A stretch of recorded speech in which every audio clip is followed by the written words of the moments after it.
దోస్తు గాని పెళ్ళైతే తోటి దోస్తులంతా కలిసి ఏవేవో గిఫ్టులు ఇస్తుంటారు.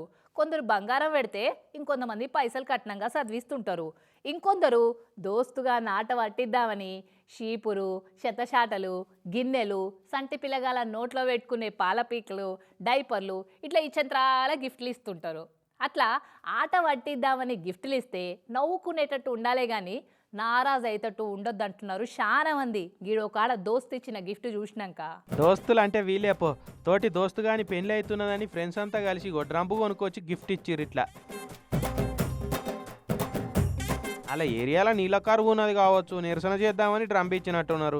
లేకుంటే రేపటి సంధి నీ బతుకు ఇట్లా డ్రమ్ముల నీళ్లు నింపుకునుడే అయితేదిరా వారి అని ఆట పట్టించేందుకు ఇచ్చి ఉంటారు కావచ్చు అని డ్రమ్ము గిఫ్ట్ను చూడంగానే డ్రమ్బెడు ఆలోచనలు బుర్రల గిర్రున తిరుగుతుండొచ్చు కదా మీకు. ఈ డ్రమ్ము గిఫ్ట్ ఎందుకు ఇచ్చిర్రు అన్నది ఉత్తోళ్ళకి అర్థం కాదు, లెజెండ్లకే టక్కిన సమజ్ అవుతుంది. మొన్న నడమ ఉత్తరప్రదేశ్లో ఉన్న మీరట్కెళ్ళి ఒక భార్యామని కట్టుకున్న భర్తను ఆమె లవర్ తోటి కలిసి ప్రాణం తీసి డ్రమ్ములో గుక్కి మీదికెళ్ళి సిమెంట్ కప్పి టూర్కు పోయి ఎంజాయ్ చేసి వచ్చిన ముచ్చట చాలా మందికి తెలిసే ఉంటుంది. అగో నీకు కూడా గట్ల కాకుండా చూసుకోరా, డ్రంబు జాగ్రత్త అనుకుంటా దోస్తుగాన్ని ఏడిపిస్తేందుకు ఇట్లా డ్రంబు గిఫ్ట్ ఇచ్చిరట వీళ్ళంతా.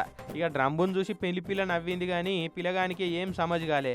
శుభమా అని చేసుకోక పిల్లగాడు ఒక్క పెళ్లి చేసుకుంటుంటే డ్రమ్ ఇచ్చి పిల్లగాన్ని భయపెట్టుడు అవసరమా చెప్పురీలు. ఈడ పెళ్లి పిల్లను బదనాం చేసినట్టు అయితే లేదా, మళ్ళా సోడిగాల కొద్దిగానే సోయి ఉండాలి కదా అని పెళ్లికి వచ్చిన వాళ్ళు సొట్లు పెట్టిరట. ఇక మన ఇజ్జత్ తీస్తేందుకు శత్రువులు ఏనో ఉండరు, దోస్తుగాల రూపంలో మన ముంగట్నే గిట్లా తిరుగుతుంటారని ఇంకొందరు కామెంట్లు చేసుకుంటే ఇక నొసలు కొట్టుకుంటూ పోయిరాడ పాపం.